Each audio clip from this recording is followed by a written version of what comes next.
नमस्कार दोस्तों, आपने अक्सर बॉलीवुड की मूवीज़ के अंदर इंटर रिलीजन मैरिजेस को बहुत ही ग्लोरीफाइड होते हुए देखा होगा कि किस तरीके से ये जो है उन शादियों को बहुत ज़्यादा अच्छा बताते हैं, दिखाते हैं कि कितनी अच्छी ये शादियां होती हैं। लेकिन अगर हम रियल लाइफ इनकी खुद की ज़िंदगी में जाएँ तो इनके डिवोर्स के पीछे का मेनली रीज़न ही रिलीजन होता है। किस तरीके से ये बॉलीवुड के थ्रू प्रोपेगेंडा फैला रहे हैं, और जब इनके प्रोपेगेंडा को काउंटर करते हुए कोई मूवी या सीरीज़ बन जाती है तो इंटरनली बॉलीवुड खुद उसको जो है बॉयकॉट करना शुरू कर देता है। फॉर एग्जाम्पल केरला स्टोरी ने किस तरीके से बताया कि लव जिहाद जो है हमारे देश के अंदर पनप रहा है, खासकर केरला के अंदर। लेकिन बॉलीवुड वालों ने, आपने देखा होगा कि किस तरीके से केरला स्टोरी का अपने आप ही इंटरनली बॉयकॉट करना शुरू कर दिया। और चाहत खन्ना का ऐसा कौन सा बयान था जिसको लेकर हम मजबूर हो जाते हैं कि आपके प्रति हम आपको बताएं कि लव जिहाद जो है अभी भी एग्जिस्ट करता है। और बॉलीवुड आज भी लव जिहाद को बचाने के लिए, उसको जो है समाज के सामने ना लाने के लिए इंटर रिलीजन मैरिजेस को किस तरीके से ग्लोरीफाई करता है। अब हम इन सभी चीज़ों के बारे में जानेंगे, लेकिन उससे पहले जो है लाइक, कॉमेंट, शेयर, सब्सक्राइब।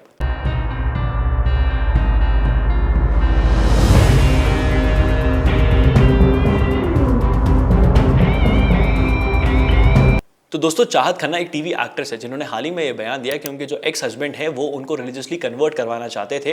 वो चाहते थे कि वो अपने देवी देवताओं को ना पूजे और वो रिलीजियसली कन्वर्ट हो जाए। चाहत खन्ना ने इस चीज़ के ऊपर नहीं माना, उन्होंने डिवोर्स लिया, जो एक बहुत ही ब्रेव मूव है। और ऐसे बहुत सारे एग्जाम्पल्स हमारे सामने निकलकर सामने आते हैं। जैसे आप आसिम रियाज वाला केस ले लीजिए, जो बिग बॉस के अंदर कंटेस्टेंट थे, वो वाला बिग बॉस जहाँ पे सिद्धार्थ शुक्ला भी थे। आपने आसिम रियाज के बहुत सारे वीडियोस देखे होंगे जिसमें वो सोशल मीडिया पर चीख रहे हैं, चिल्ला रहे हैं। उन्होंने भी ट्विटर पर ये ट्वीट डालते हुए बताया था कि जो उनका जो रिलेशनशिप है हिमांशी से, वो भी इसीलिए उनको डिवोर्स दे रहे हैं, इसलिए वो सेपरेट हो रहे हैं, क्योंकि वो जो है चाहते हैं कि उनके जो बीच के डिफरेंस है वो भी रिलीजियस ही है, वो रिलीजियसली ही डिफरेंसेस आ रहे हैं, इसलिए वो सेपरेट हो रहे हैं। ये कौन सा केस सामने आ रहा है? आप देख सकते हैं किस तरीके से इनको रिलीजियसली कन्वर्ट करवाया जाता है। अगर ये कन्वर्ट नहीं होते तो डिवोर्स ले लिया जाता है। अगर शादी हो भी जाती है बिना रिलीजन के कन्वर्जन के, तो इनके बच्चों को मान्यता देने से मना कर दी जाती है। इसका भी एक केस है। आपने एक बहुत ही मशहूर जोड़ी सुनी होगी साजिद और वाजिद की, म्यूजिक कंपोजिशन के अंदर। अब जो वाजिद है उनकी शादी हुई थी कमल रुख से। अभी जो कमल रुख है और जो वाजिद की शादी हुई है स्पेशल मैरिज एक्ट के तहत हुई थी। अब स्पेशल मैरिज एक्ट के तहत अगर आपकी शादी होती है तो आपको जो है रिलीजियसली कन्वर्ट होने की कोई ज़रूरत नहीं है। आप बिना कन्वर्ट हुए भी उस शादी को निभा सकते हैं।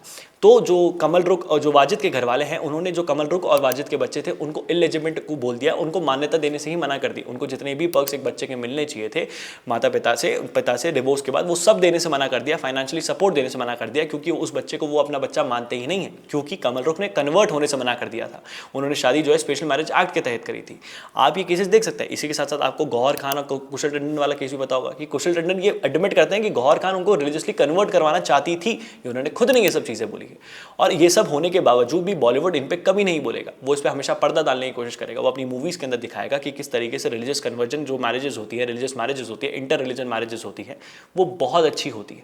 उनमें कोई गलत बात नहीं है। वो जितनी भी हो रही है वो सब कुछ जो है एकदम मान्यता से करी जा रही है। और अगर उसमें कुछ गलत हो भी रहा है तो हिंदू साइड से गलत हो रहा है, दूसरे वाले पक्ष से कुछ गलत नहीं हो रहा है। वहाँ पर सब कुछ बढ़िया चल रहा है, वहाँ सब कुछ अच्छा ही चल रहा है। अगर कुछ गलत हो भी रहा है तो हिंदू पक्ष से गलत हो रहा है। अगर क्या बोलते हैं, इंटॉलरेंस आ रही है, अगर वहाँ पर जो है इसका विद्रोह आ रहा है, विरोध आ रहा है, तो वो हिंदू साइड से आ रहा है। दूसरी साइड से कोई विद्रोह नहीं है, कोई विरोध नहीं है। वहाँ पर सब कुछ अच्छा चल रहा है, वहाँ पर आप सब कुछ कर सकते हैं। लेकिन रियल लाइफ हम क्या देखने को हमें महसूस हो रहा है?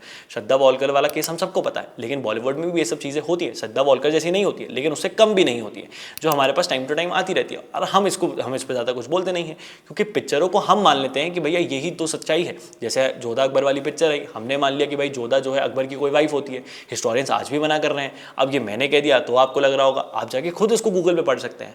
आप इस पर बहुत सारे आपको आर्टिकल्स मिल जाएंगे। लेकिन जो हमें बॉलीवुड दिखा रहा है वो सच्चाई नहीं है, और बॉलीवुड जो सच्चाई है वो कभी आपको नहीं दिखाएगा।